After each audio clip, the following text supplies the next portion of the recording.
Hello guys, कैसे हो? खैरियत से हो? मैं कामरान और ये अली रज़ा। यार एक आज एक और रिएक्शन वीडियो के साथ हाजिर हुए हैं। ठीक है, तो रिएक्शन आज जो बनाने वाले हैं वो है जी Indian road versus Pakistani roads. Pakistani roads है। ऐसे तो रोड हमें पता हमारे बहुत अच्छे हैं, ज़बरदस्त हैं। आइए देखते हैं इंडिया के रोड कैसे हैं, फिर इनका कंपैरिजन भी देखते हैं रिएक्शन वीडियो में। ठीक है, तो आपको इंशाल्लाह बहुत मज़ा आएगा। चलिए आइए देखते हैं रिएक्शन। हेलो फ्रेंड्स, मैं हूं फैक्ट भाई। और क्या आप जानते हैं, इंडिया और पाकिस्तान जो कभी एक दूसरे की लाठी बनकर चलते थे, उनके सफर का पहला रास्ता यानी रोड कब बना था? मैं बताता हूँ। इंडिया में सबसे पहला रोड सन 1830 में बना था, पर पाकिस्तान यहाँ भी हमसे थोड़ा पीछे था, क्योंकि वहाँ पहला रोड इंडिया से 30 साल बाद यानी सन 1860 में बना था। अब लेट तो लेट सही, लेकिन यूएस के international newspaper the wall street journal के मुताबिक पाकिस्तान के रोड हमारे रोड से अच्छे हैं। पर कैसे? इसका एक रीजन तो ये है कि पाकिस्तान अपने रास्तों का कॉन्ट्रैक्ट चाइना और मलेशिया जैसी कंट्रीज को देता है। पर इसके दूसरे सारे रीजन जानने से पहले क्या आपको पता है कि आज जहां पाकिस्तान एशिया का सबसे बड़ा ऐसा देश है जहां ट्रैफिक डेथ्स होती हैं, वहीं इंडिया दुनिया में होने वाले 11% ग्लोबल डेथ यानी 4.5 लाख क्रैशेस हर साल देखता है। तो आपको क्या लगता है, पाकिस्तान रोड और इंडियन रोड दोनों में कौन बेहतर है? रोड की इस रेस में किसका पलड़ा भारी है? देखते हैं हमारे आज के video Pakistan road versus Indian roads में।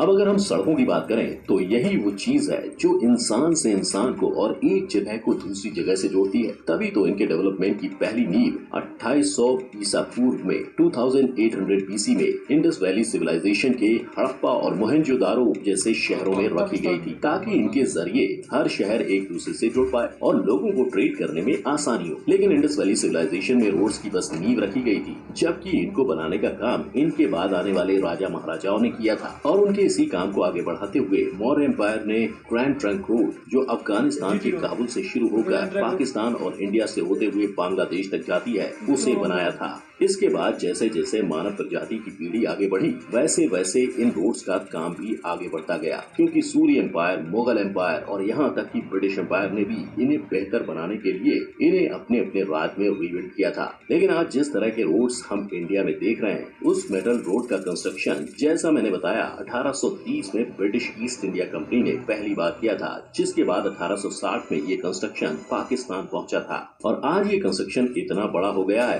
कि इंडिया में 1,42,126 किलोमीटर तक जा पहुंचा है, जिसने इंडिया को दुनिया के दूसरे सबसे बड़े रोड नेटवर्क में शामिल कर दिया है। क्योंकि इंडिया में एक नहीं बल्कि 6 अलग अलग टाइप के रोड्स हैं, जिसमें expressway, national highways, state highways, district roads, rural roads और बॉर्डर रोड्स शामिल हैं। इसकी एक वजह ये भी है कि अगर हम शहरों को छोड़कर सिर्फ हमारे गांव देहात की बात करें तो यहाँ रूरल रोड ही 45 लाख किलोमीटर तक फैला हुआ है, जो इंडियन रोड के नेटवर्क का 72.97% कंट्रीब्यूटर है। ये रोड नेटवर्क इतना बड़ा है कि दुनिया में ये 21st position for biggest road network के लिए आता है। वहीं अगर पाकिस्तान की सड़कों की बात की जाए तो वहाँ भी इनका आंकड़ा 2,64,401 किलोमीटर से ज्यादा है, पर उनके पास सिर्फ 39 ही हाईवेज हैं, जिसमें से 14 नेशनल हाईवेज, 4 मोटरवेज और 2 स्ट्रेटेजिक रोड्स जो उनके नेशनल हाईवे जुरिस्डिक्शन में आते हैं। और पाकिस्तान के उन्हीं नेशनल हाईवेज में grand trunk road, Indus highway, Karakoram highway और मकरन कोस्टल हाईवे शामिल है। पर ऐसा मत सोचो कि इस बात में इंडिया आगे है, क्योंकि पाकिस्तान दरअसल इंडिया से काफी छोटा देश है, जिस वजह से वहाँ के रोड्स की डेवलपमेंट भी एरिया के हिसाब से हो रही है। पर ये इतनी लंबी सड़कें ऐसे ही नहीं बनती हैं, इनके लिए भी खर्चा लगता है। अगर NHAI यानी national highway authority of India की माने तो किसी भी 4 लेन के हाईवे को बनाने का खर्चा 8 से 9 करोड़ पर किलोमीटर आता है, जबकि वहीं अगर 6 लेन हाईवे बनेगा तो उसका कॉस्ट 14 करोड़ पर किलोमीटर होता है, जिसमें हर किलोमीटर को बनाने के लिए लगभग 45 लेबर की जरूरत होती है और एक लेबर को एक दिन के लिए 250 से 500 दिहाड़ी मिलती है। वहीं अगर हम पाकिस्तान की बात करें तो वहाँ सबसे एक्सपेंसिव मोटरवेज को बनाने के लिए पर किलोमीटर 10 से 12 करोड़ पाकिस्तानी रुपए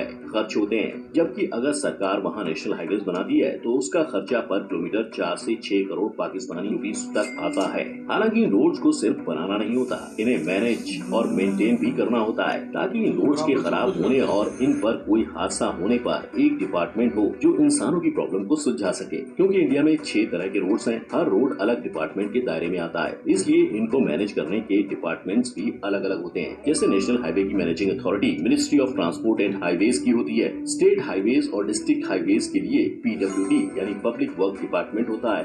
गाँव में बनने वाली सड़कों के लिए ग्राम पंचायत और प्रधानमंत्री ग्राम सड़क योजना होती है, जबकि शहरों में इनके लिए वहाँ के म्यूनिसिपैलिटीज होती हैं, जो कॉन्ट्रैक्टर्स को इन सड़कों का काम सौंप कर इन रोड्स को बनवाती हैं। किंतु दुनिया में ईमानदारी कितनी ज्यादा है, इसका अंदाजा आपको टोल नाका पे टोल देते वक्त समझ आ जाएगा, क्योंकि गवर्नमेंट हर जगह काम नहीं कर पाती, इसलिए वो इन रोड्स को बनाने का काम प्राइवेट कॉन्ट्रैक्टर्स को देती है, ताकि वो इन्हें बनाकर उनका ध्यान रख सके और बदले में ये कॉन्ट्रैक्टर्स अपना कॉस्ट निकालने तक लोगों से टोल लेते रहते हैं। लेकिन ये कॉन्ट्रैक्टर्स वहाँ भी सरकार से धोखा करते हैं और इकट्ठा हुए टोल का पूरा हिसाब तक सरकार को नहीं देते, जिसका सबूत है इंडिया में हुए ये टोल स्कैम्स। पर वहीं अगर हम पाकिस्तान की बात करें तो उनके हालात थोड़े अलग हैं, क्योंकि वहाँ हर तरह की सड़कों को मैनेज करने के लिए एक ही अथॉरिटी है, द नेशनल हाईवे अथॉरिटी, जो वहाँ की ओवरऑल सड़कों का 4.6% मैनेज करती है, जिसमें मोटरवेज